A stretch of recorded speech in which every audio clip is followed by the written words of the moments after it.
Hello friends, good morning. स्वागत करते हैं आप सभी को अपने इस YouTube channel study our life में। फ्रेंड्स, आपका बीएसएससी सीजीएल के लिए जो वॉल्यूम 2 प्लेटफॉर्म का चल रहा था, जिसे प्रैक्टिस सेट, आज हम प्रैक्टिस सेट उसका देखने वाले हैं सेकेंड नंबर। टोटल देख सकते हैं इसमें 15 प्रैक्टिस सेट दिया हुआ है और इस प्रैक्टिस सेट से आज हम सेकेंड नंबर प्रैक्टिस सेट को करेंगे। तो चलिए बिना देर किए हुए स्टार्ट करते हैं सेकेंड नंबर प्रैक्टिस सेट को। साथ में हम आपको बता दें कि अगर इसका पीडीएफ चाहिए तो हमारे टेलीग्राम चैनल से जुड़ जाएं, वहाँ पे आपको इसका पीडीएफ में मिल जाएगा। साथ में आप इसको यहाँ पे मैथ और रीजनिंग का एक्सप्लेनेशन भी ले सकते हैं। तो जाके जल्दी से ज्वाइन कर लीजिए, लिंक आपको हमारे डिस्क्रिप्शन में मिल जाएगा।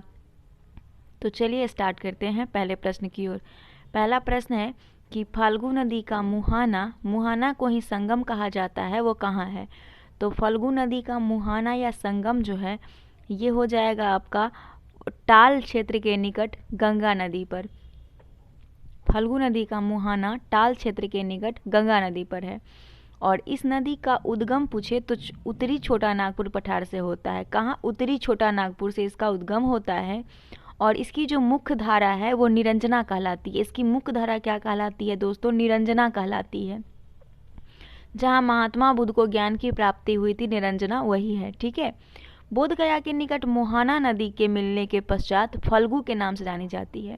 बोध गया के निकट जब ये क्या करती है, जब ये बोध गया के निकट ये मोहाना नदी में मिल जाती है तो इसको फल्गु के नाम से जाना जाता है। और गया में इस नदी के किनारे पिंडदान किया जाता है, जो आप लोग जानते होंगे जो पिंडदान होता है। और यह नदी निरंजना या फिर लीलाजन के नाम से भी जानी जाती है। तो इस प्रश्न का आंसर आपका ऑप्शन बी हो जाएगा। ठीक है, आगे देखते हैं सेकेंड नंबर।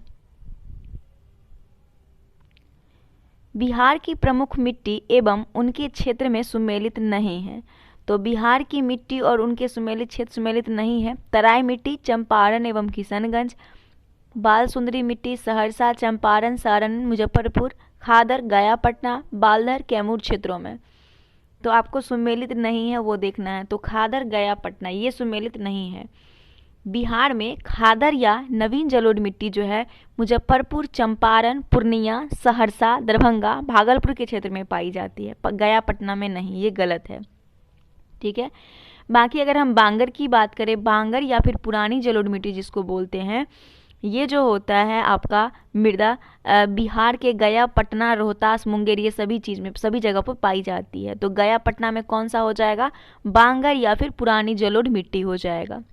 ठीक है। बाकी तराई मिट्टी चंपारण एवं किशनगंज सही है। बालथर मिट्टी कैमूर के क्षेत्र ये भी सही है।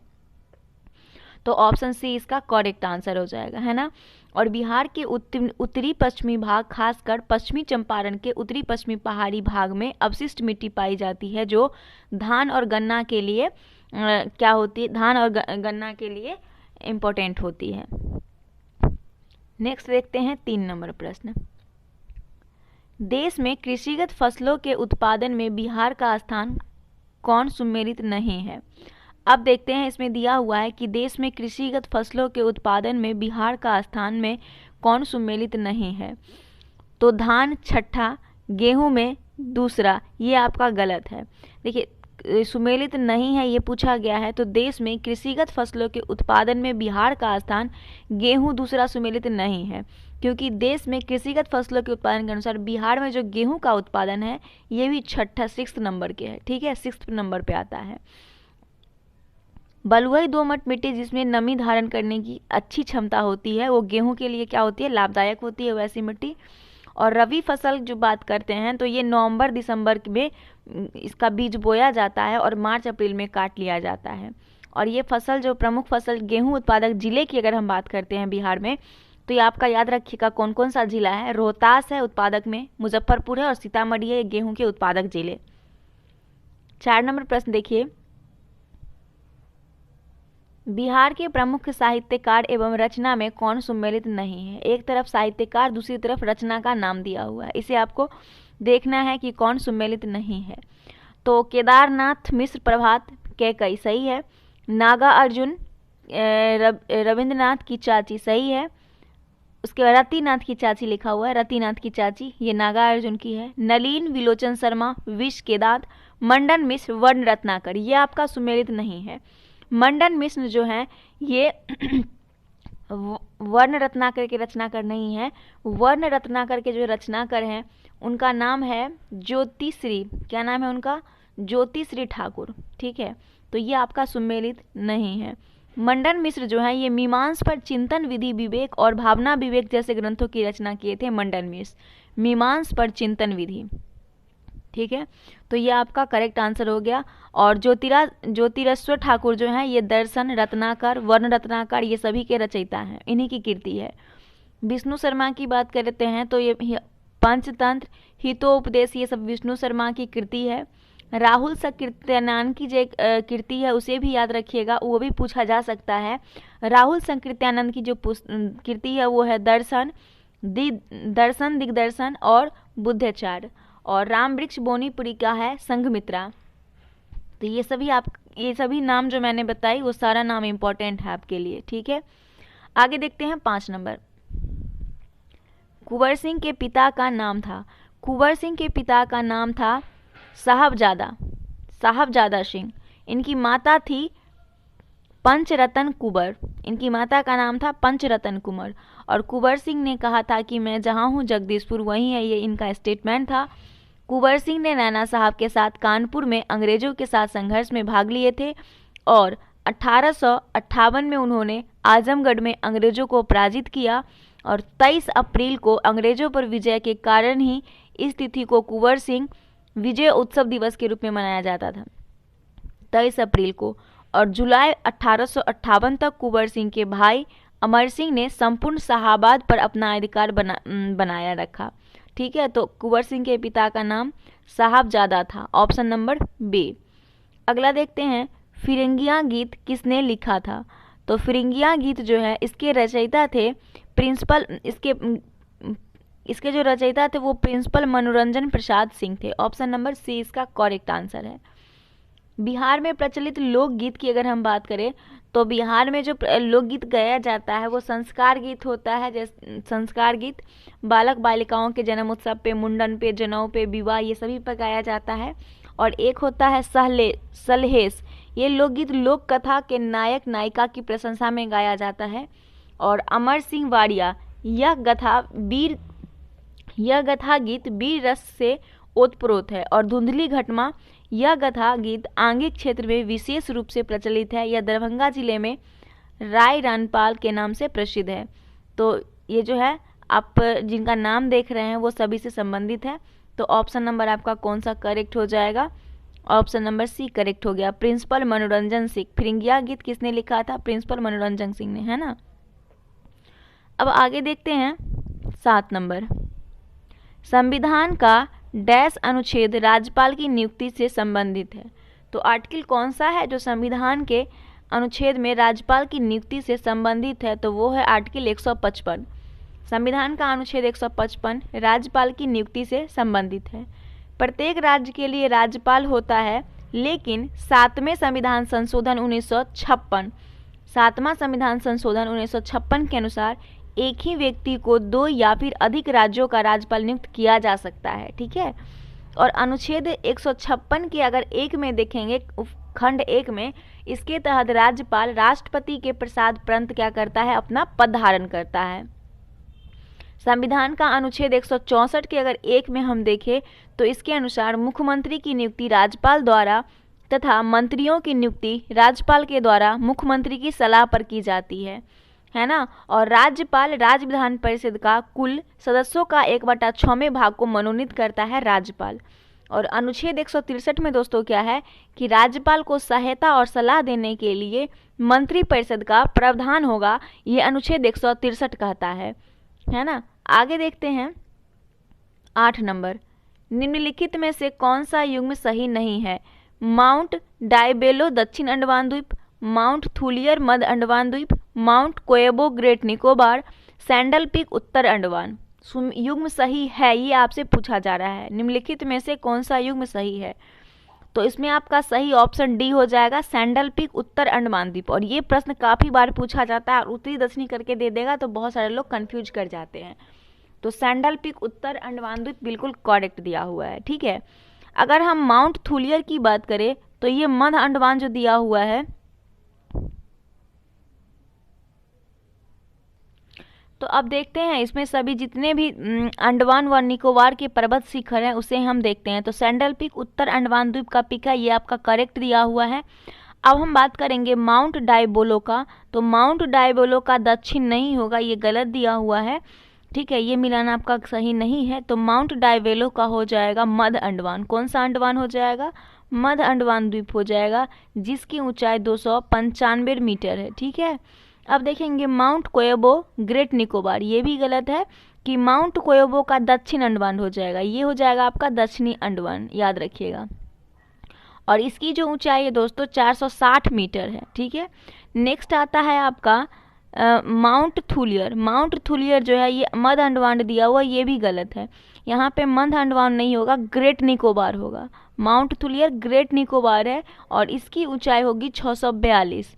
और माउंट हैरियट की बात करें तो याद रखिएगा 365 मीटर इसकी ऊंचाई है, ये दक्षिणी अंडमान है, माउंट हैरियट। माउंट हैरियट जो ऑप्शन में आपको नहीं दिया हुआ है, ठीक है। आगे देखते हैं 9 नंबर प्रश्न। निम्नलिखित में से किसे भारतीय योजनाओं प्रक्रिया के प्रथम ब्लूप्रिंट के रूप में माना गया है? तो देखते हैं इस प्रश्न का आंसर क्या हो जाएगा। कह रहा है कि निम्नलिखित में से किसे भारतीय योजना प्रक्रिया के प्रथम ब्लूप्रिंट के रूप में माना गया है? तो इस प्रश्न का आंसर हो जाएगा विश्वेश्वरैया योजना। विश्वेश्वरैया योजना भारतीय योजना प्रक्रिया के ब्लूप्रिंट के रूप में माना गया है। याद होगा कि भारतीय नियोजन की पहली रूपरेखा को प्रस्तुत करने का श्रेय लोकप्रिय अभियंता यानी इंजीनियर और मैसूर राज्य के पूर्व दीवान एम विश्वेश्वरैया को जाता है और उनकी पुस्तक थी दी प्लान्ड इकोनॉमी। इन्हीं की पुस्तक का नाम है दी प्लान्ड इकोनॉमी ऑफ इंडिया, ठीक है। और इस पुस्तक में भारत के विकास के लिए 10 वर्षीय कार्यक्रम प्रस्तुत किए थे और राज्य नियोजन का उनका विचार वास्तव में लोकतांत्रिक पूंजीवाद की तरह व्यवहारिक और उपयोगी था। वर्ष 1934 ईस्वी में फिक्की प्रस्ताव पेश किया गया। वर्ष 1934 में फिक्की प्रस्ताव पेश किया गया 1934 में, है ना। उसके बाद आप देखेंगे कि कांग्रेस के अध्यक्ष सुभाष चंद्र बोस की पहल पर 1938 में राष्ट्रीय योजना नीति, कौन सी योजना नीति? राष्ट्रीय योजना नीति समिति का गठन किया गया और जवाहरलाल नेहरू इस समिति के अध्यक्ष बनाए गए थे। वहीं 1944 ईस्वी में बॉम्बे के 8 उद्योगपति द्वारा बॉम्बे प्लान प्रस्तुत किया गया था। 8 उद्योगपति के द्वारा 1944 में, है ना, जिसमें कि 15 वर्षीय सूत्रबद्ध योजना बनाई गई थी और बॉम्बे प्लान के सूत्रधार सर आदेशियर दलाल थे। आगे देखते हैं 10 नंबर। किस अनुसूची में संविधान द्वारा मान्यता प्राप्त भाषा का उल्लेख किया गया है? तो संविधान की किस अनुसूची में भाषा से संबंधित है? 8वीं अनुसूची। 8वीं अनुसूची संविधान द्वारा मान्यता प्राप्त भाषा का उल्लेख किया गया है। हमारे संविधान में 22 भाषाओं का उल्लेख है, जिसमें कि ये 8वीं अनुसूची में दिया हुआ है ना, जो कि पहले 14 भाषा थी। और 1967 के 21वां संविधान संशोधन के द्वारा सिंधी भाषा को जोड़ा गया। उसके बाद 1992 में 71वां संविधान संशोधन हुआ, इसमें 3 चीज़ को जोड़ा गया, जिसमें कि आप नमक याद कर लीजिएगा, नेपाली, मणिपुरी और कोंकणी, इस तीनों को जोड़ा गया 71वां संविधान संशोधन के द्वारा। उसके बाद एक संशोधन हुआ 92वां संविधान संशोधन 2003, इसमें जो है 2003 में इसमें जोड़ा गया मैथिली, संथाली, डोंगरी, बोंडो, इस सभी को इस सूची में शामिल किया गया। और वर्तमान में भारतीय संविधान में 12 अनुसूचियां हैं। कितने? 12 अनुसूचियां हैं हमारे संविधान में, जो कि मूल संविधान में आपसे पूछे, मूल संविधान मतलब जब संविधान बना था तो उसमें 8 अनुसूचियां थी और प्रश्न आपसे ये भी पूछा जाता है, ठीक है। तो ये भी याद रखिएगा, मूल संविधान में 8 अनुसूचियां और वर्तमान में 12 अनुसूचियां, ठीक है। तो देखते हैं आगे। अच्छा, यहाँ पे दिया हुआ है 7वीं अनुसूची, इसके बारे में भी थोड़ा सा हम लोग डिस्कस कर लेते हैं। 7वीं अनुसूची में क्या है कि केंद्र और राज्यों से संबंधित, केंद्र और राज्यों की भी शक्तियों का विभाजन है ना, 6ठी अनुसूची। 7वीं अनुसूची में 9वीं अनुसूची में क्या है? तो 9वीं अनुसूची में विशिष्ट अधिनियम और विनियमों के सत्यापन का वर्णन है, ठीक है। तो ये आपका क्लियर हो गया। अब 8वीं अनुसूची में शामिल किया गया 92वां संविधान संशोधन द्वारा भाषा को, करेक्ट है। अब आगे देखते हैं 11 नंबर प्रश्न को। सिंचाई, बाढ़ नियंत्रण और बहुउद्देशीय परियोजना का तकनीक आर्थिक मूल्यांकन डैश द्वारा आयोजित किया जाता है। तो इस प्रश्न का आंसर हो जाएगा आपका देखते हैं ऑप्शन के अकॉर्डिंग, विज्ञान और प्रौद्योगिकी मंत्रालय, ये सही नहीं है। नवीन और नवीकरणीय ऊर्जा मंत्रालय, पेयजल और स्वच्छता मंत्रालय, केंद्रीय जल आयोग। ऑप्शन डी इसका करेक्ट आंसर है। देखिए, सिंचाई, बाढ़ नियंत्रण और बहुउद्देशीय परियोजनाओं का तकनीकी आर्थिक मूल्यांकन केंद्रीय जल आयोग द्वारा आयोजित किया जाता है और यह केंद्रीय जल आयोग के परियोजना मूल्यांकन संगठन द्वारा निष्पादित और संबंधित किया है। परियोजना मूल्यांकन संगठन, जिसको हम लोग शॉर्ट में पीएओ कहते हैं, बहुउद्देशीय के साथ साथ प्रमुख और मध्यम सिंचाई परियोजनाओं, सिविल घटक के मूल्यांकन के तकनीक, आर्थिक व्यवहार्यता की परीक्षा के लिए ये जिम्मेदार होता है। और केंद्रीय जल आयोग जल संसाधन के क्षेत्र में भारत का एक प्रमुख तकनीक संगठन है और वर्तमान में यह जल शक्ति मंत्रालय के अधीन कार्य कर रहा है। केंद्रीय जल आयोग की अगर हम बात करें तो केंद्रीय जल आयोग का स्थापना डॉक्टर वी.आर. अम्बेडकर की सलाह पर 1945 में हुई थी। ठीक है, किसके सलाह पर? डॉक्टर भीमराव अंबेडकर की सलाह पर। और केंद्रीय जल आयोग जल संसाधन के क्षेत्र में वर्तमान जो है वो किसके मंत्रालय अधीन, जल शक्ति मंत्रालय के अधीन कार्य करती है, ये भी याद रखिएगा। और डॉक्टर ए.एन. घोषला की नाम याद रखिएगा, ये केंद्रीय जल आयोग के संस्थापक अध्यक्ष के रूप में नियुक्त किया गया था इनको। तो स्थापना डॉक्टर वी.आर. अम्बेडकर और डॉक्टर ए.एन. घोषला जो है वो केंद्रीय जल आयोग के संस्थापक अध्यक्ष के रूप में नियुक्त किए गए थे। आगे देखते हैं 12 नंबर।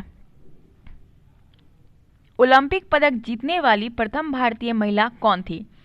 तो ओलंपिक पदक जीतने वाली प्रथम भारतीय महिला कर्णम मल्लेश्वरी थी। कौन? कर्णम मल्लेश्वरी। अर्जुन पुरस्कार पाने वाली अगर प्रथम महिला पूछे तो एल लम्सडेन थी, हॉकी की। एम लॉम्सटन हॉकी की थी, जो कि जिन्हें अर्जुन पुरस्कार मिला था, पहली महिला थी। और विश्व बैडमिंटन चैंपियनशिप में महिला एकल का खिताब जीतने वाली प्रथम भारतीय महिला थी पीवी सिंधु। किसमें? तो विश्व बैडमिंटन चैंपियनशिप में महिला एकल का खिताब जीतने वाली प्रथम भारतीय महिला पीवी सिंधु थी, है ना। और याद रखिए, ओलंपिक बैडमिंटन महिला में कांस्य पदक जीतने वाली प्रथम भारतीय महिला सानिया नेहवाल थी। कौन थी? सानिया नेहवाल। ओलंपिक बैडमिंटन महिला में कांस्य पदक जीतने वाली प्रथम भारतीय महिला सानिया नेहवाल थी। ठीक है।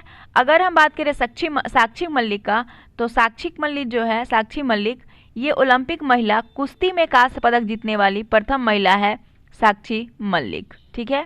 और ओलंपिक की जिम्नास्टिक्स स्पर्धा के लिए क्वालिफाई करने वाली प्रथम भारतीय महिला दीपा कर्माकर थी। तो ऑप्शन नंबर ए इसका कर्णम मल्लेश्वरी जो है ओलंपिक पदक जीतने वाली प्रथम भारतीय महिला थी, करेक्ट आंसर है। 13 देखिए, पंचायतों एवं नगर पालिकाओं के संबंध में भारतीय संविधान में किस वर्ष प्रावधान किया गया?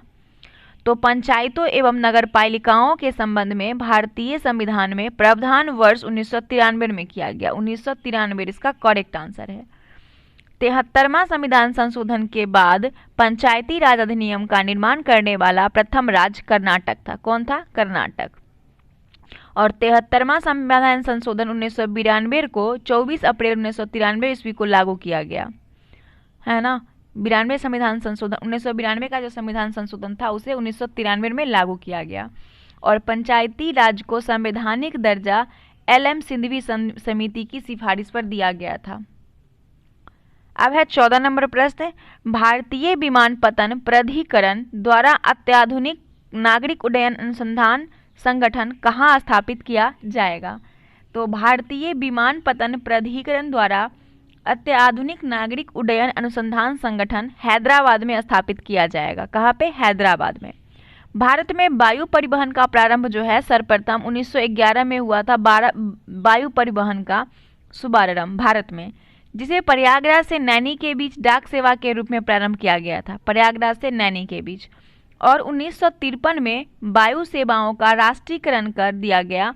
भारतीय विमानपत्तन प्राधिकार 1 अप्रैल 1995 को अस्तित्व में आया। AA, जिसका नाम आप लोग जानते होंगे, AA, ये कब अस्तित्व में आया? तो ये अस्तित्व में आया 1 अप्रैल 1995 से। और भारतीय अंतर्देशीय जलमार्ग प्राधिकरण की स्थापना 1986 में होता है, जिसका मुख्यालय कोलकाता में है।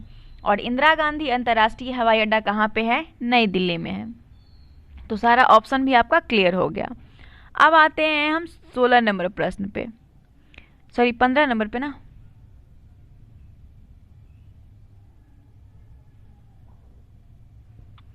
15 नंबर देखिए, निम्नलिखित में से कौन सा रेल मार्ग विश्व धरोहर स्थल भारत के पर्वतीय रेल मार्ग का भाग नहीं है? तो जम्मू बारामूला मार्ग विश्व धरोहर स्थल भारत के पर्वतीय रेल मार्ग का भाग नहीं है। जम्मू बारामूला मार्ग, ऑप्शन नंबर बी इसका करेक्ट आंसर है। वहीं अगर हम बात करें, दार्जिलिंग हिमालयन रेलवे का उपनाम ट्राई ट्रेन भी है। दार्जिलिंग हिमालयन रेलवे का नाम उपनाम ट्राई ट्रेन भी है, ठीक है। और दार्जिलिंग कलका शिमला व नीलगिरी पर्वतीय रेलवे को यूनेस्को के विश्व धरोहर सूची में शामिल किया गया है। दार्जिलिंग कलका शिमला सभी दोनों को कहाँ रखा गया है? तो विश्व विरासत सूची में इसको शामिल किया गया है। तो ऑप्शन नंबर आपका कौन सा करेक्ट हो जाएगा? बी करेक्ट हो जाएगा। अब हम बात करते हैं 2005 में यूनेस्को की विश्व विरासत सूची में शामिल किया गया था नीलगिरी माउंटबेटन रेलवे का उपनाम ब्लू माउंटेन ट्रेन रखा गया था और इसे वर्ष 2005 में जो है विश्व विरासत सूची में शामिल किया गया था। कलका शिमला रेलवे का उद्घाटन लॉर्ड कर्जन द्वारा किया गया था और इसे 2008 में जो है विश्व विरासत सूची में शामिल किया गया था कलका शिमला रेलवे को। तो सारा क्लियर हो गया। अब 16 नंबर देखिए, भारत में सबसे बड़ा मरुस्थल प्रदेश में स्थित है। तो भारत का सबसे बड़ा मरुस्थल राजस्थान में स्थित है। कहाँ पे? राजस्थान में स्थित है। इस मरुस्थल का नाम थार रखा गया है। क्या रखा गया है? थार, जो कि जैसलमेर में स्थित है।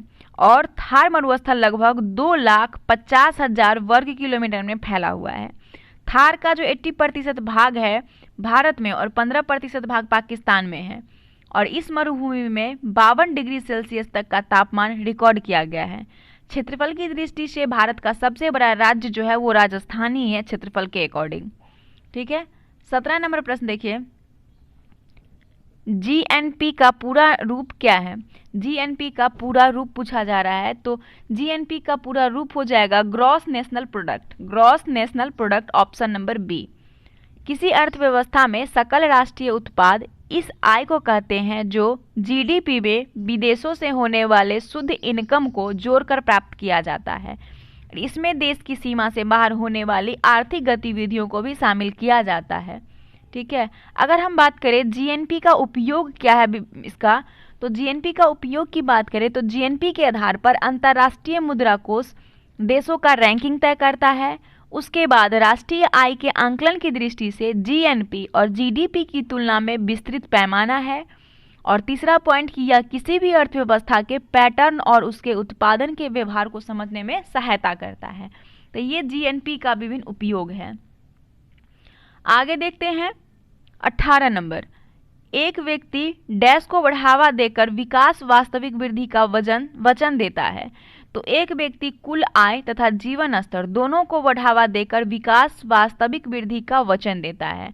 ऑप्शन नंबर सी, कुल आय और जीवन स्तर दोनों को बढ़ाकर।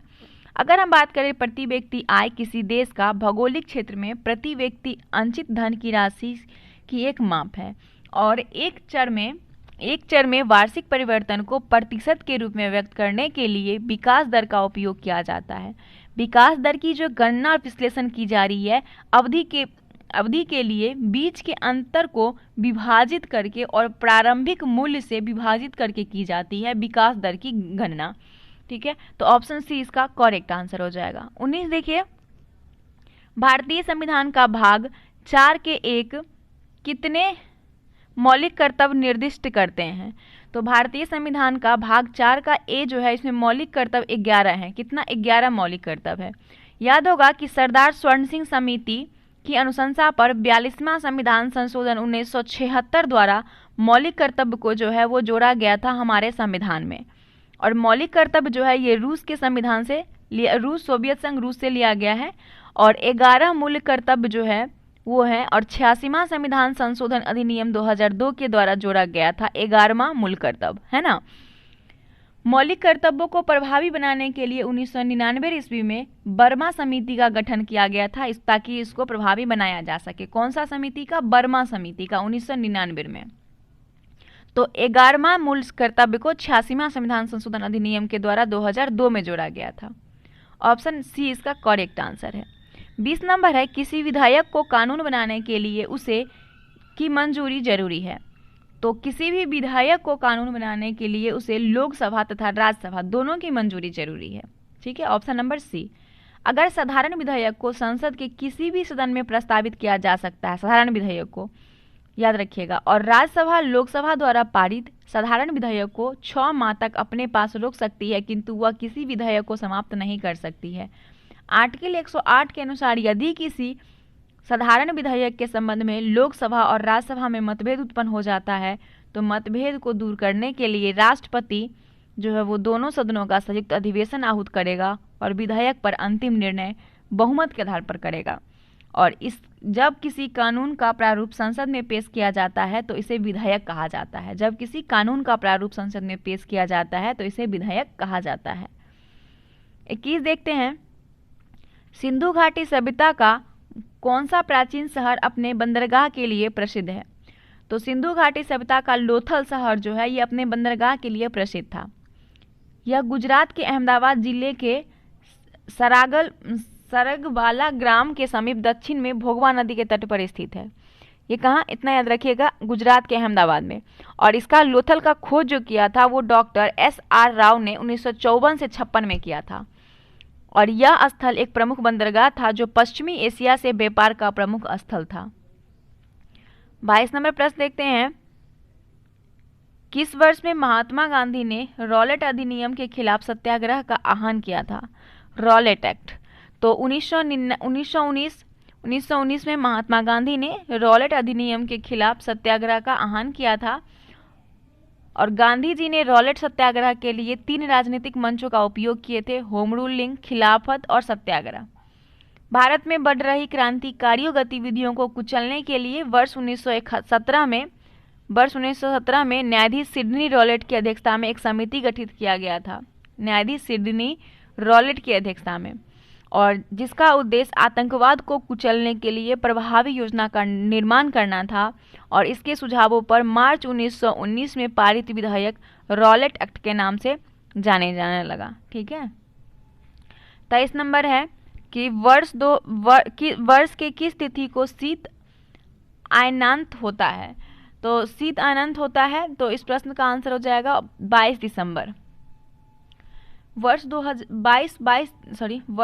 22 दिसंबर को शीत जो है वो अयनांत होता है। 22 दिसंबर या शीत अयनांत उत्तरी गोलार्ध में वर्ष का सबसे छोटा दिन होता है और इसी दिन दक्षिणी गोलार्ध में ग्रीष्म अयनांत वर्ष का सबसे लंबा दिन होता है। और यह एक प्राकृतिक घटना है जो पृथ्वी के प्रत्येक गोलार्ध में वर्ष में 2 बार होती है और इस बार ग्रीष्म ऋतु में और एक बार शीत ऋतु में ये होता है।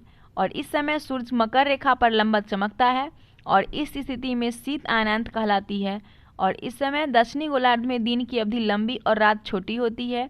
21 मार्च के बाद सूर्य जो है वह उत्तरायण होने लगता है और उत्तरी गोलार्ध में दिन की अवधि बढ़ने लगती है जिससे ग्रीष्म ऋतु का आगमन होता है। और नॉर्वे को अर्धरात्रि के समय 21 जून को, देखिए नॉर्वे में अर्धरात्रि के समय सूर्य जो है वो 21 जून को दिखाई पड़ता है। और 23 सितंबर की बात करें, 23 सितंबर एवं 21 मार्च को संपूर्ण पृथ्वी पर दिन व रात बराबर होता है। इसे हम लोग शरद विषुव या बसंत विषुव कहते हैं। आगे देखते हैं 24 नंबर क्वेश्चन, एशिया के बाद विश्व का दूसरा सबसे बड़ा महाद्वीप कौन सा है? तो एशिया के बाद विश्व का दूसरा सबसे बड़ा महाद्वीप अफ्रीका है। इसके उत्तर में भूमध्य सागर, उत्तर पूर्व में लाल सागर, पश्चिम तथा दक्षिण पश्चिम में अटलांटिक महासागर और पूरब में हिंद महासागर स्थित है। और यह विश्व का एकमात्र महाद्वीप है जहां से कर्क, मकर और विषुवत तीनों रेखाएं गुजरती है। अफ्रीका महाद्वीप मोरक्को को यूरोप स्पेन महाद्वीप से जिब्राल्टर जल संधि से अलग करती है। और विश्व की दूसरी सबसे बड़ी मीठे पानी की झील अफ्रीका की सबसे बड़ी झील विक्टोरिया झील है जो विश्व की सबसे दूसरी मीठे पानी की झील है। और अफ्रीका की सबसे ऊंची चोटी तंजानिया में स्थित माउंट किलिमंजारो है। आगे देखते हैं 25 नंबर, प्रथम आधुनिक विद्युत वातानुकूल इकाई का आविष्कारक कौन है? तो इस प्रश्न का आंसर हो जाएगा बिलियस कैरियर। प्रथम आधुनिक विद्युत वातानुकूल इकाई का आविष्कारक बिलिस कैरियर है। बिलिस कैरियर ने 1902 में पहली आधुनिक विद्युत वातानुकूल इकाई का आविष्कार किया और उन्होंने 1915 में अपनी खुद की कंपनी HVAC की स्थापना की, जिसने तापमान, शीतलन और वायु संचरण प्रणाली का निर्माण में विशेषज्ञता प्राप्त की। अगर हम बात करें कार्ल वेंज का नाम देख रहे हैं, तो ये कार जो पेट्रोल वाली कार थी उसका खोज किए थे, पेट्रोल वाली कार का आविष्कार किए थे। उसके बाद आप याद रखिएगा चार्ल्स एमहॉल।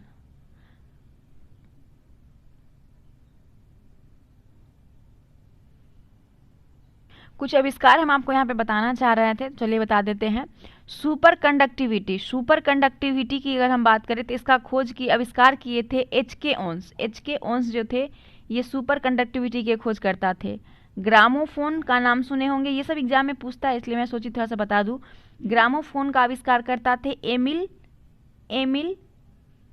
वर्लिनर और नाइलॉन के खोज करता थे डॉक्टर वॉलेस कैराथर्स।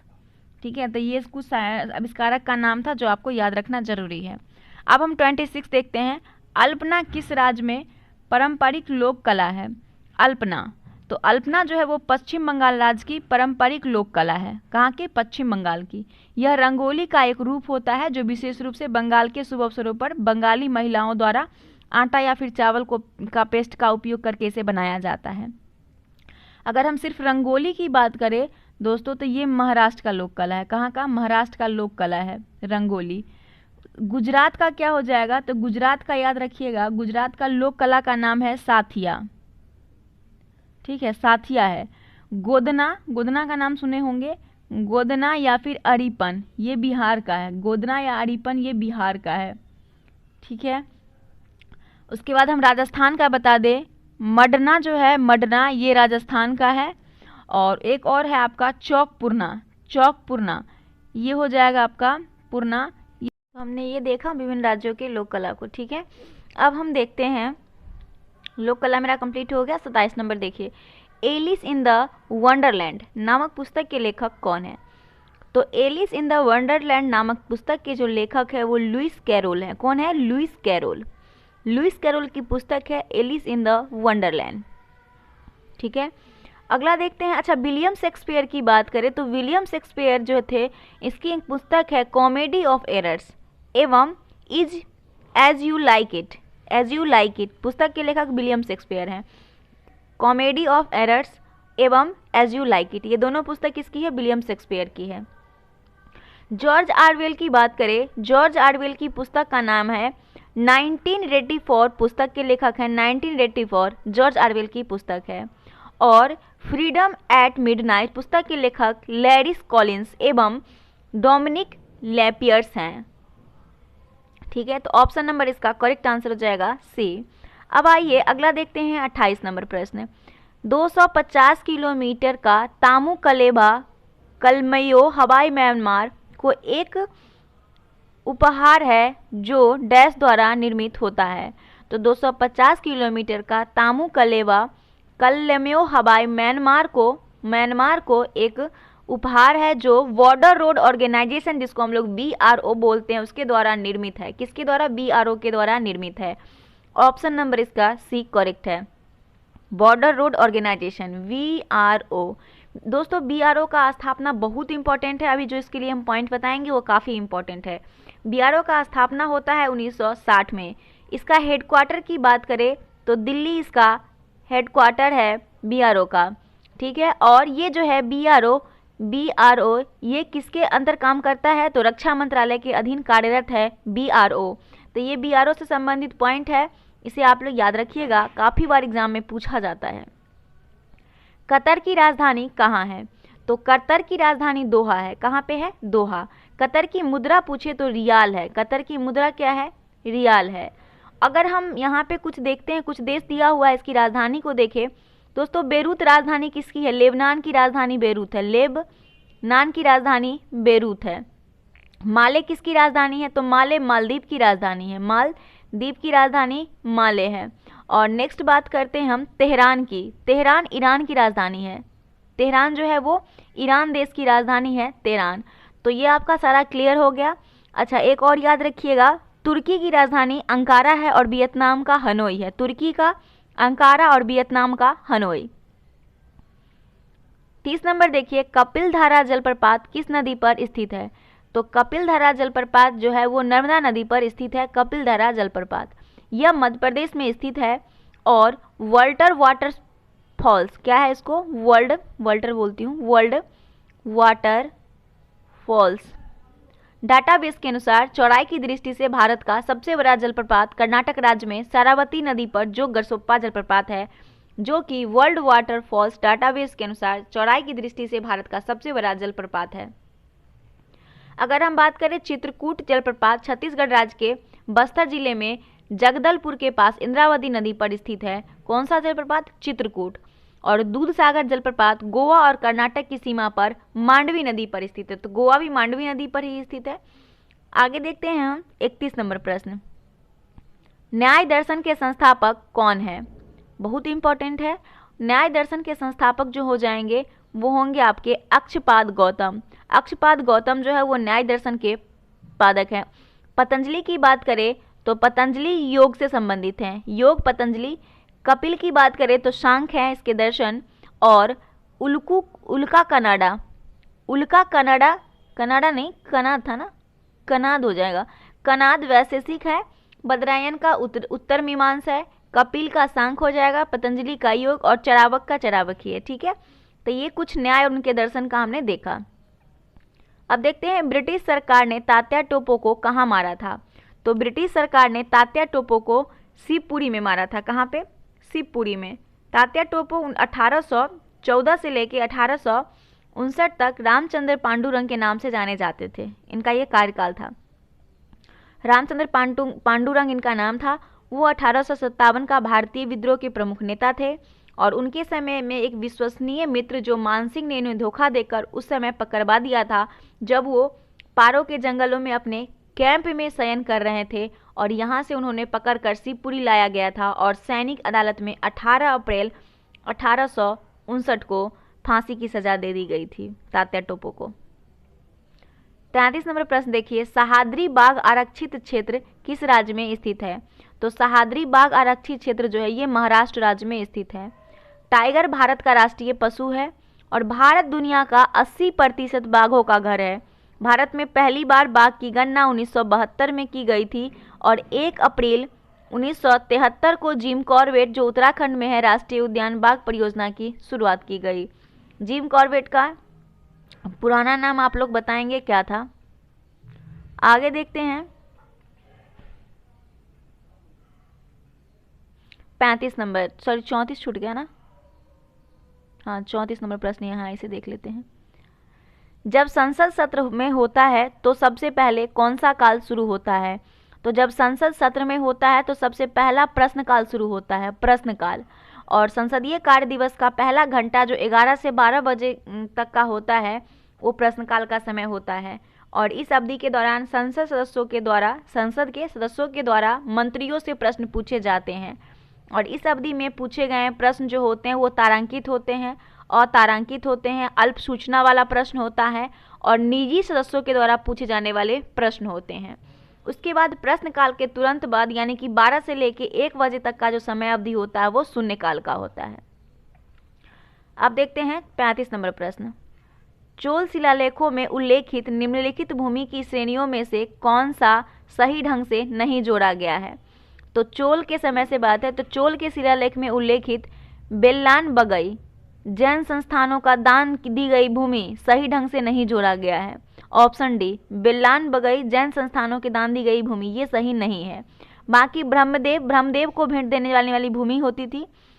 देवदाना मंदिरों को भेंट दी जाने वाली भूमि, साला भोग एक स्कूल में रख रखाव के लिए भूमि, बाकी सभी सही है। अब पूछेंगे कि बेल्लान बगई क्या है? तो ये गैर ब्राह्मण किसान को दी जाने वाली भूमि होती थी बेल्लन बगई। ठीक है, ऑप्शन डी इसका करेक्ट आंसर है। 36 देखिए, किस विधायक में प्रावधान दिया गया है कि भारतीय न्यायाधीश भी यूरोपीय व्यक्तियों पर मुकदमा चला सकते हैं ताकि भारत में काम करने वाले अंग्रेज और भारतीय न्यायाधीश के बीच समानता स्थापित की जा सके? तो इसकी बात अगर हम करें तो वो आपका इल्वर्ट विल है। इल्वर्ट विल विधेयक में प्रावधान दिया गया कि भारतीय न्यायाधीश भी यूरोपीय व्यक्तियों पर मुकदमा चला सकता है ताकि भारत में काम करने वाले लोग भारत में काम करने वाले अंग्रेज और भारतीय न्यायाधीश के बीच समानता स्थापित की जा सके। फरवरी 1883 में जो है ये इल्बर्ट विधेयक प्रस्तुत किया गया था और इल्बर्ट बिल लॉर्ड रिपन के कार्यकाल में आया था। किसके? रिपन के कार्यकाल में आया था। ठीक है। और फ्लोरेंस नाइटिंगेल ने रिपन को भारत के उद्धारक की संज्ञा दी थी और vernacular press act viceroy Lytton के द्वारा 1878 ईस्वी में पारित किया गया था। फिर मुगल सम्राट के पद को भारत शासन अधिनियम 1858 के अधिनियम के तहत समाप्त कर दिया गया था, मुगल सम्राट के पद को। तो ये सभी आपके लिए इम्पोर्टेंट है। 37 नंबर है, 8 ग्रहों में पृथ्वी से कौन से स्थान पर स्थित है? 8 ग्रहों में पृथ्वी सूर्य से कौन से स्थान पर स्थित है? तो हमारे सौरमंडल में 8 ग्रह हैं और 8 ग्रह में पृथ्वी जो है वो सूर्य से तीसरे स्थान पे आता है। सूर्य से अगर हम दूरी के अनुसार, सूर्य से अगर हम डिस्टेंस के अकॉर्डिंग ग्रह को देखें तो सबसे पहले आता है बुध, शुक्र, पृथ्वी। बुध, शुक्र, पृथ्वी, उसके बाद मंगल, फिर बृहस्पति है एंड फिर शनि है, फिर अरुण है और फिर वरुण है। ठीक है। अगर हम आकार के अनुसार देखें तो बुध, मंगल, शुक्र, पृथ्वी, वरुण, अरुण, शनि, बृहस्पति, ये आकार के हिसाब से हो जाएगा। ठीक है। और एक ग्रह याद रखिएगा, बार बार आता है और हम लोग कंफ्यूज कर जाते हैं।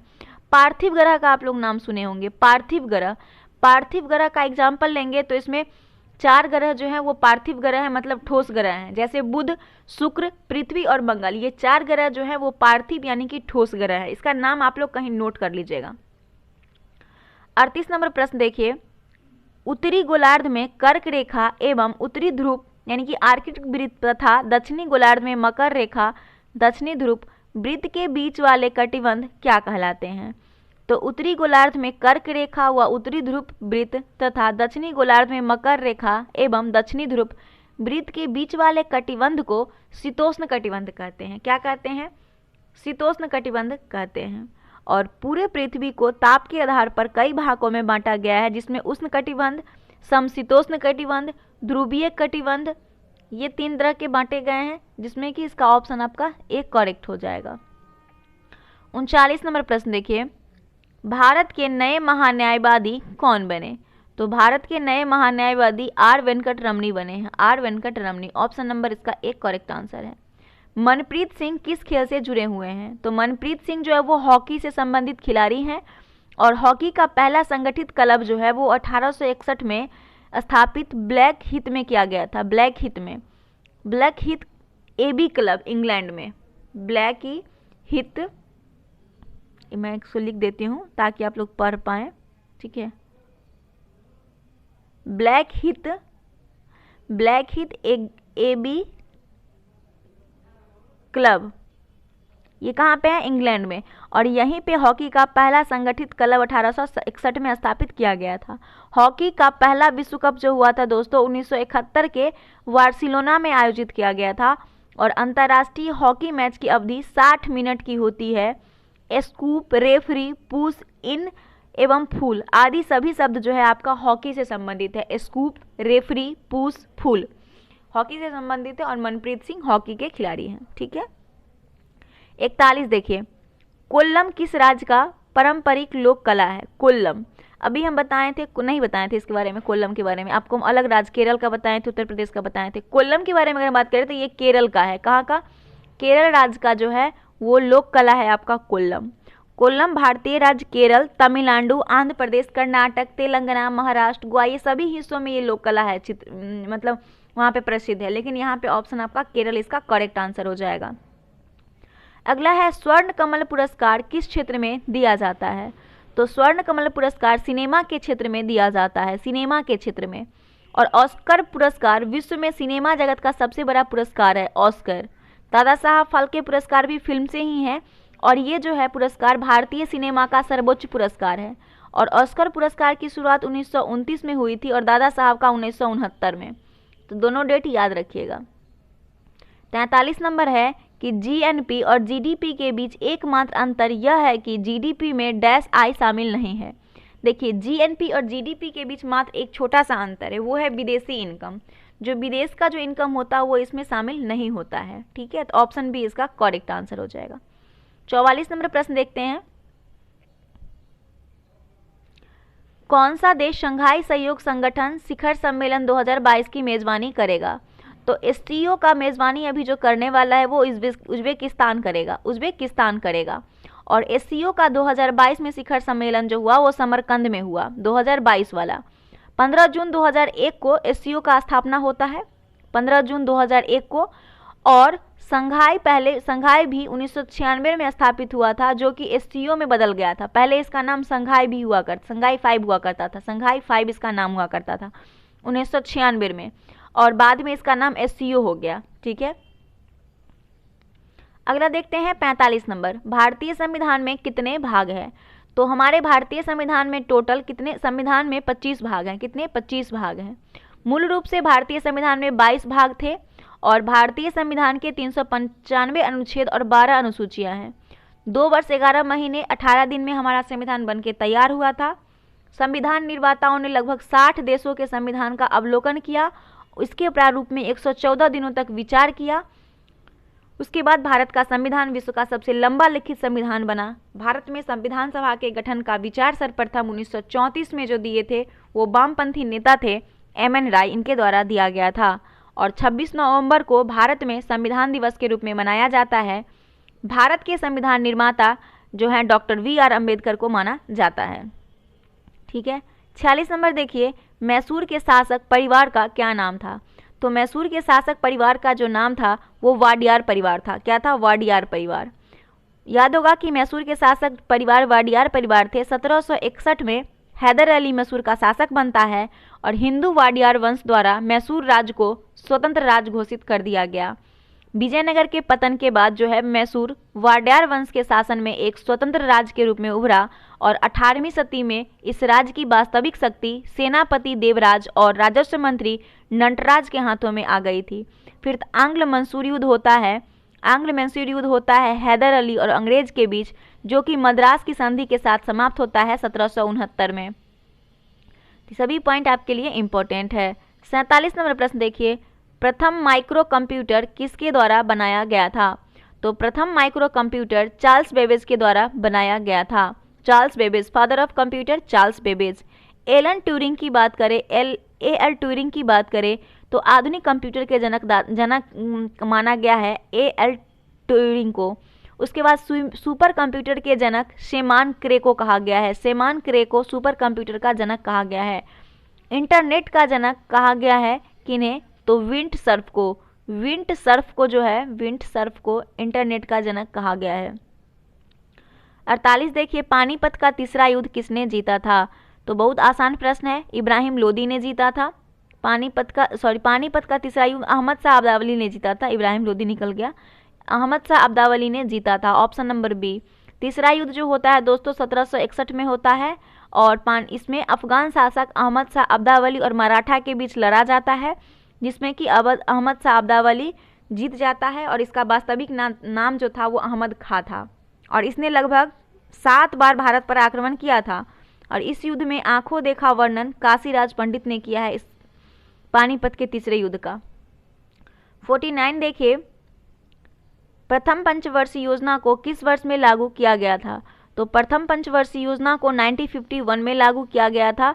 हेराल्ड डोमर समृद्धि मॉडल पर आधारित था। हेराल्ड डोमर मॉडल पर आधारित था, इसे भी याद रखिएगा। 50 नंबर प्रश्न है, रोहतांग दर्रा में है। तो रोहतांग दर्रा भारत में है और रोहतांग दर्रा हिमाचल प्रदेश में स्थित प्रमुख दर्रा है जो कि मनाली से लेह राजमार्ग को जोड़ता है। मिल्क ऑफ मैग्नीशियम का पीएच मान कितनी होती है? तो मिल्क ऑफ मैग्नीशियम का पीएच मान जो होता है वो 10.5 होता है, जिसका रासायनिक सूत्र होता है Mg/OH2 ठीक है, ये मिल्क ऑफ मैग्नीशियम का फॉर्मूला है। अगला देखते हैं 52 नंबर, निम्नलिखित में से कौन सा पादप हार्मोन पौधे के तने के विकास में मदद करता है? तो जिब्रेलिन जो है, जिब्रेलिन हार्मोन का नाम आप सुने होंगे। ये पादप हार्मोन है जो कि पौधे के तने के विकास में मदद करता है, जिब्रेलिन। अगला देखते हैं 53 नंबर, हड्डी एक मांसपेशी से डैश के द्वारा जुड़ी होती है। तो हड्डी एक मांसपेशी से जुड़ा होता है, वो टेंडन के द्वारा यानी कि कंडरा इसको हिंदी में कहते हैं, टेंडन को ही केंड्रा कहते हैं। ऑप्शन नंबर ए इसका करेक्ट आंसर है। 54 नंबर प्रश्न है कि नीचे उल्लेखित सूची में विषाणु जनित रोग की पहचान करें। इसमें से विषाणु जनित रोग की आपको पहचान करना है।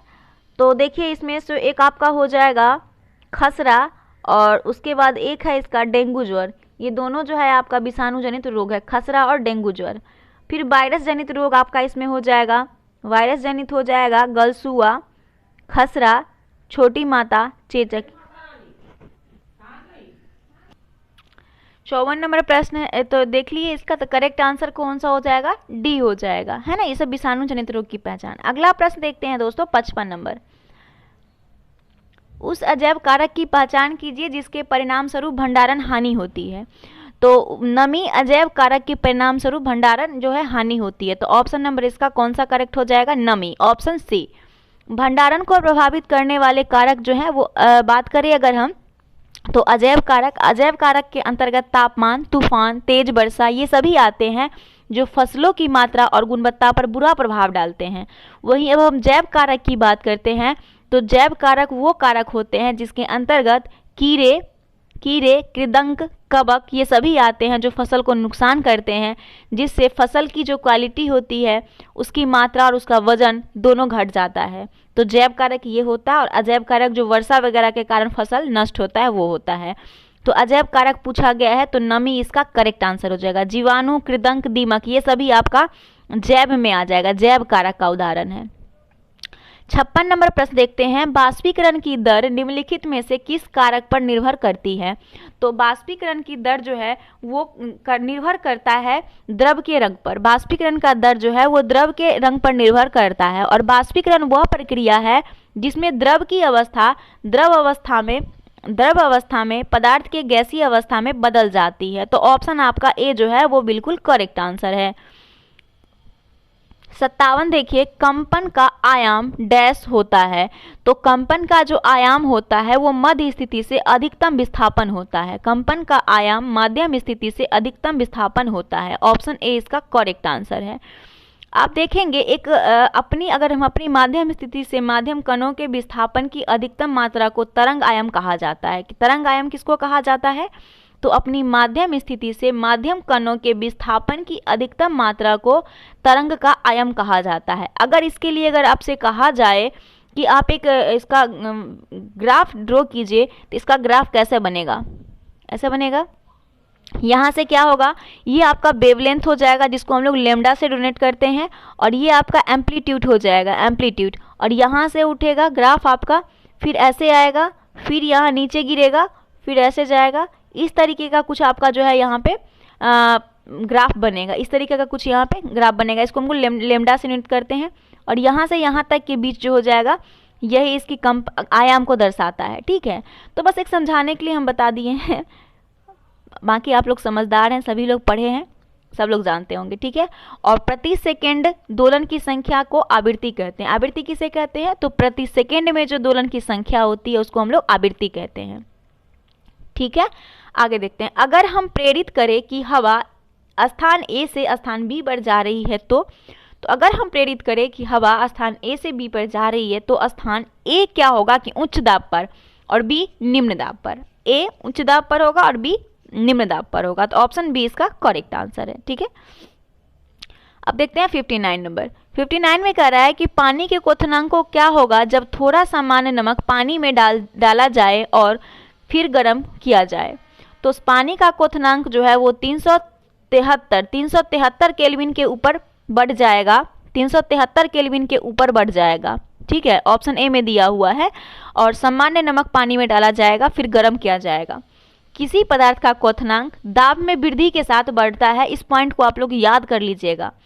ठीक है, बार बार प्रश्न पूछा जाता है कि बढ़ता है कि घटता है, तो जब उसमें नमक डालते हैं तो उसका जो होता है वो बढ़ जाता है। ठीक है, जैसे कि हम लोग क्या करते हैं, अंडा जब बॉईल करते हैं तब क्या करेंगे, जब एक नॉर्मल पानी में अंडा डालिएगा और उसमें एक में नमक मिला के अंडा डालिएगा, देखिएगा कि इसमें जो नमक वाला में होगा उसमें अंडा नीचे की ओर डूब जाएगा, है ना। ऐसा आप लोग प्रैक्टिकल करके देखिएगा एक बार। अब देखते हैं 59 नंबर प्रश्न। 59 में क्या कह रहा है, 59 तो हो गया, अब 16 नंबर है ना। शकरकंद एक भूमिगत संरचना है जो भोजन को संग्रहित करती है। इस पौधे में भोजन कहाँ पर तैयार किया जाता है? शकरकंद एक भूमिगत संरचना है जो भोजन को संग्रहित करती है, और इस पौधे में भोजन कहाँ पर तैयार किया जाता है? तो शकरकंद एक भूमिगत संरचना है, सही बात है, मिट्टी के अंदर होता है ये, जो भोजन को संग्रहित तो करता है, लेकिन इस पौधे में भोजन पत्ते पर तैयार किया जाता है। किस पे? पत्ते पर। तो ऑप्शन इसका ए करेक्ट हो जाएगा। अगर हम जड़ की कुछ फसल की बात करें तो जड़ में आपका कौन कौन आ जाता है, देख लीजिए। गाजर आता है जड़ में, गाजर, मूली, चुकंदर जिसको हम लोग बीटर कहते हैं, उसके बाद सलजम, ये सभी आपका आ जाता है। और उसके बाद तना में अगर हम देखें, तना में आपका आता है आलू, अरबी, गांठ गोभी, जिमीकंद, ये सभी आपका तना में आता है। सलकंद में प्याज लहसुन आता है सलकंद में। फल में तो आप लोग टमाटर को भी देखिए, सब्जी, ये वाला मैं जो एक पॉइंट बता रही हूँ आप लोगों के लिए काफ़ी एग्जाम है ये। दरोगा के मेंस में जो इस बार नहीं, से पिछले वाला जो वैकेंसी आया था उसमें पूछा गया था कि फल इसमें से क्या है, और भिंडी आपका ऑप्शन में दिया हुआ था। बहुत लोग कंफ्यूज करके सब्जी मार के आए थे, बट ये गलत था, ये सब्जी नहीं बल्कि फल में आता है। टमाटर आपका फल में आता है, बैंगन भी आपका फल है, मिर्च भी फल है, भिंडी, ककड़ी, तरबूज, खरबूज, खीरा, लौकी, कद्दू, ये जितना भी मैंने बोला है सारा फल है। आप लोग इसे सब्जी अभी तक समझ रहे होंगे, है ना? मैं भी वही समझ रही थी, बट सारा क्लियर हो गया। टमाटर, बैंगन, मिर्च, भिंडी, ककड़ी, तरबूज, खरबूज, खीरा, लौकी, कद्दू, ये सभी क्या है? फल है। और बीज में आपका आ जाएगा लोबिया, सेम, ये सभी बीज है। 61 नंबर देखिएगा, निम्नलिखित में से कौन सी अपकेंद्री कोशिका है? तो मानव लाल रक्त कोशिका जो है ये अपकेंद्री कोशिका है, अपकेंद्री कोशिका है। और मनुष्य की सबसे बड़ी कोशिका तंत्रिका तंत्र होती है, इसमें विभाजन नहीं होता है दोस्तों, सेल डिवीजन इसमें नहीं होता है तंत्रिका तंत्र में, जो हमारे ब्रेन में होता है ना। 62 नंबर प्रश्न देखिएगा, दो समान पात्रों ए और बी में 75 डिग्री सेल्सियस पर बराबर मात्रा में गर्म पानी है। ए की बाहरी सतह को काले रंग और बी के बाहरी सफ़ेद को सफ़ेद रंग से पेंट किया गया है। तो 10 मिनट के बाद यदि ए का तापमान 55 डिग्री सेल्सियस पाया गया तो बी का तापमान क्या होगा? तो इस प्रश्न का आंसर हो जाएगा आपका तापमान 55 डिग्री सेल्सियस से अधिक हो जाएगा। यदि कोई पिंड सभी तरंगदैर्घ्य के आपतित विकिरणों को अवशेषित कर लेता है तो वो पूर्ण कृष्ण पिंड कहलाता है। 63 नंबर प्रश्न देखेंगे, U-238 में 10⁻22 परमाणुओं को मिलीग्राम में द्रव्यमान प्रकलित कीजिए। ठीक है, तो इसका आपका यूरेनियम 238 की बात कर रहा है। U-238 का मतलब हो गया यूरेनियम 238। तो इसकी किसे प्रकलित करता है? 10⁻22 परमाणुओं में मिलीग्राम द्रव्यमान को। तो इसका करेक्ट आंसर आपका आ जाएगा 3952 मिलीग्राम को, है ना। इसके बहुत बड़ा लंबा फॉर्मूला है दोस्तों, आप इसे निकाल लीजिएगा, हम इसका PDF दे देंगे, उसमें देख लीजिएगा आप लोग। ठीक है, 64 नंबर है कि निम्नलिखित में से कौन सम न्यूट्रॉनिक का सही सेट है? सम न्यूट्रॉनिक का सही सेट है, तो इसमें आपको देखना है कि कौन सा सम न्यूट्रॉनिक का सही सेट है। तो देखते हैं एक बार, 14, 6, ये नहीं है, ये भी नहीं है, ये भी नहीं है, ये डी हो जाएगा। डी इसका करेक्ट आंसर है ना, डी इसका करेक्ट आंसर हो जाएगा, सम न्यूट्रॉनिक सेट है। ठीक है, अगला देखते हैं 65 नंबर, जब हम पहाड़ पर ऊपर चढ़ते हैं तो क्या होता है? तो जब हम पहाड़ के ऊपर चढ़ते हैं तो तापमान और दाब दो घटते हैं। ऑप्शन डी इसका करेक्ट आंसर हो जाएगा। 66 देखिएगा, डैश सम उपस्थित के कारण झींगा और तितलियां एक ही फाइलम से संबंधित है। तो संधित पैरों के कारण, किसके कारण? संधित पैरों की उपस्थिति के कारण झींगा और तितलियां एक ही फाइलम से संबंधित है। झींगा मछली, क्रेफिश, तितली, तिलचट्टा, बिच्छू, मकड़ी, किलनी, खटमल, जू, पिस्सू, चींटी, दीमक, सिल्वर फिश, ये सभी आर्थ्रोपोडा संघ के अंतर्गत आते हैं, आर्थ्रोपोडा के अंतर्गत आते हैं। 67 नंबर देखेंगे, गुप्त ऊष्मा का बीमीय सूत्र क्या है? तो गुप्त ऊष्मा का बीमीय सूत्र हो जाएगा आपका, गुप्त ऊष्मा का बीमीय सूत्र M0L2 T-2 हो जाएगा। ऑप्शन नंबर इसका डी करेक्ट हो जाएगा। ठीक है, ये सब याद करने का, इसका अगर कोई निकालने का आप लोग फॉर्मूला इसका याद कर लीजिएगा तो बाकी निकालने का तरीका सीख जाइएगा, इसको याद करने का कोई ज़रूरत नहीं है, ये सब निकाला जाता है, ठीक है। किसी पिंड का कोणीय संवेग संरक्षित रहता है यदि उस पर कार्यकारी क्या होगा, तो किसी पिंड का कोणीय संवेग संरक्षित तब रहेगा यदि उस पर कार्यकारी बल आघूर्ण शून्य हो, है ना। ऑप्शन नंबर बी इसका करेक्ट आंसर है। 69 में देखिए, परजीनी गाय रोजी के दूध में मिलने वाला प्रोटीन है। तो परजीनी गाय रोजी के दूध में मिलने वाला प्रोटीन है मानव अल्फा लैक्ट एल्बुन। ऑप्शन नंबर ए इसका करेक्ट आंसर है। यह जो है 1997 में विकसित प्रथम ट्रांसजेनिक गाय है। इसमें 1 लीटर दूध में 2.4 ग्राम पर लीटर यह प्रोटीन उत्पन्न करता है और संसार की सर्वोत्तम दूधिया नस्ल होल्स्टीन फ्रीजियन का है। प्रथम क्लोन भेड़ का निर्माण 1996 ईस्वी में जो हुआ था, 1996 में रोजलिन संस्थान के इयान बिलमुट ने किया था। इयान बिलमुट ने किया था, या इसका नाम याद रखिएगा।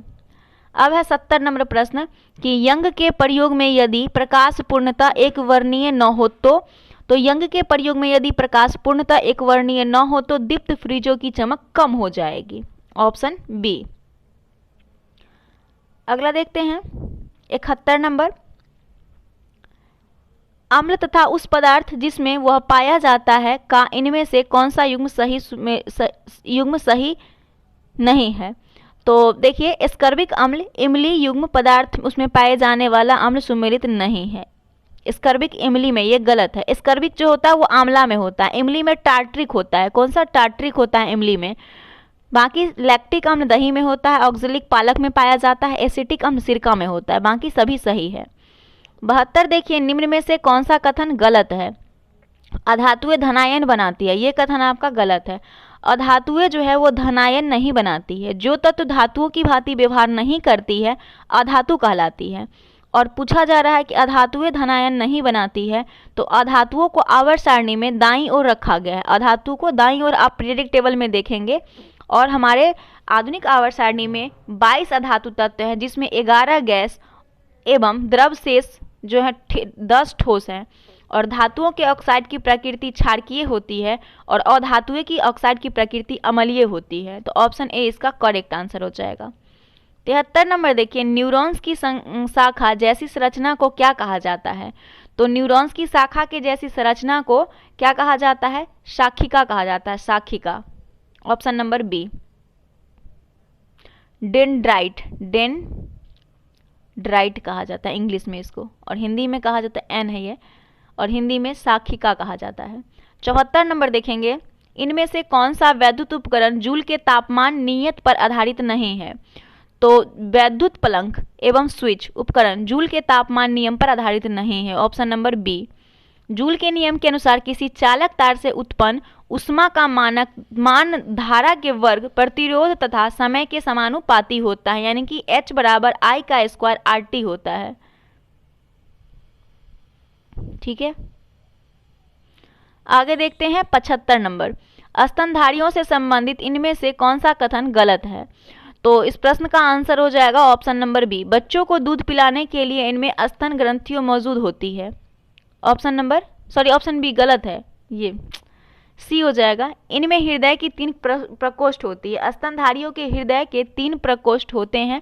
यह कथन स्तनधारियों के संबंध में गलत है। बाकी ये भी सभी स्टेटमेंट सही है, मुझे लगा था सही है, गलत यहाँ पे दिया हुआ है ना।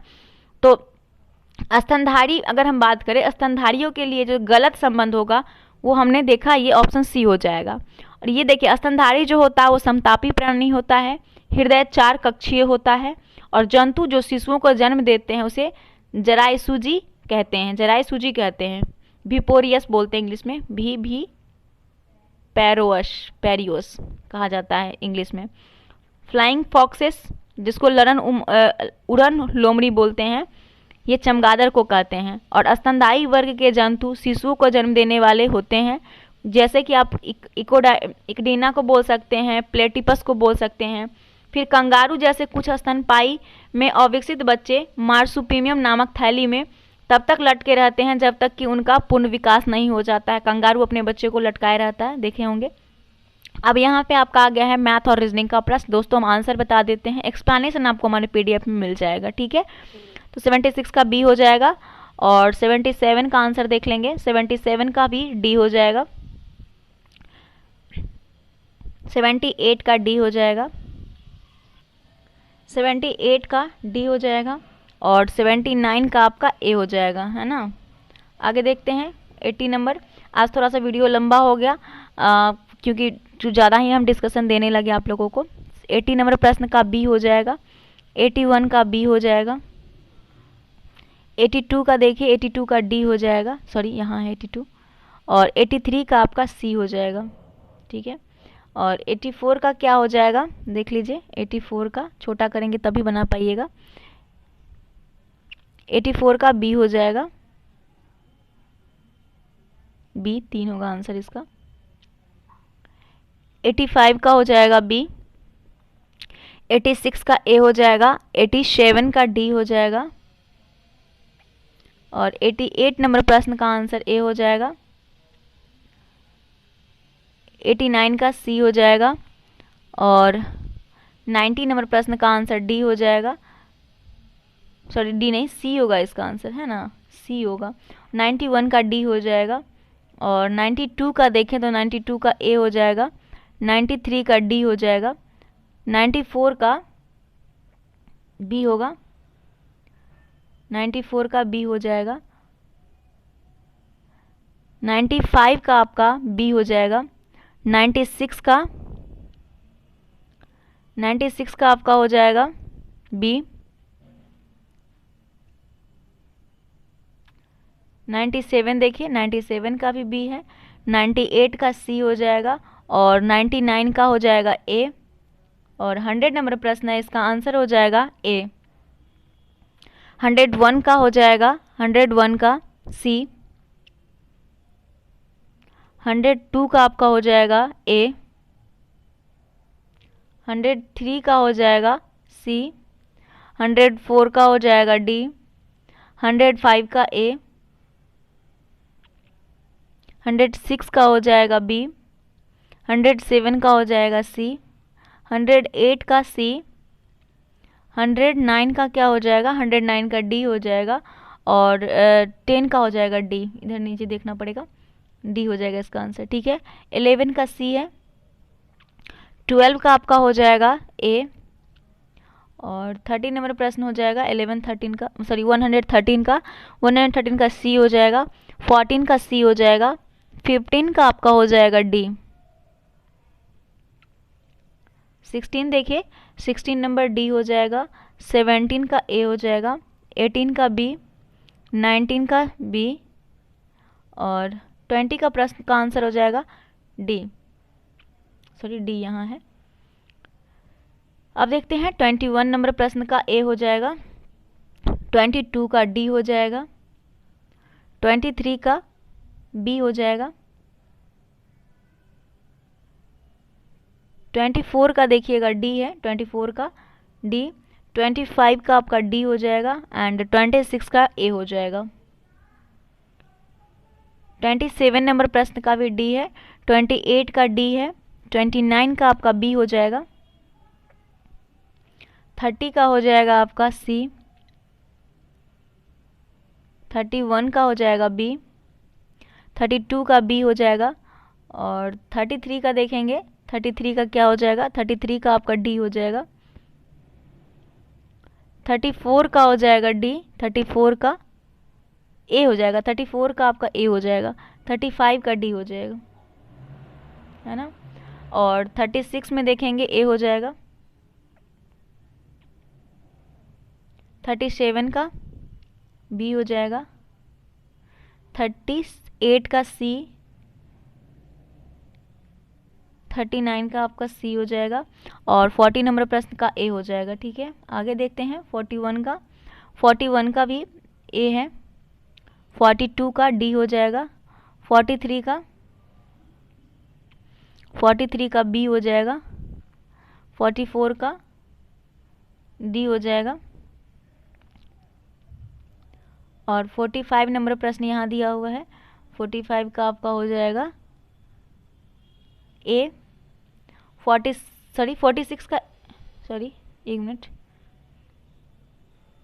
44 तो यहाँ 45 इधर ने ऑप्शन यहाँ पे दिया हुआ, 45 का ए हो जाएगा, है ना। 46 का देखते हैं, 46 का क्या हो जाएगा। 46 का सी हो जाएगा।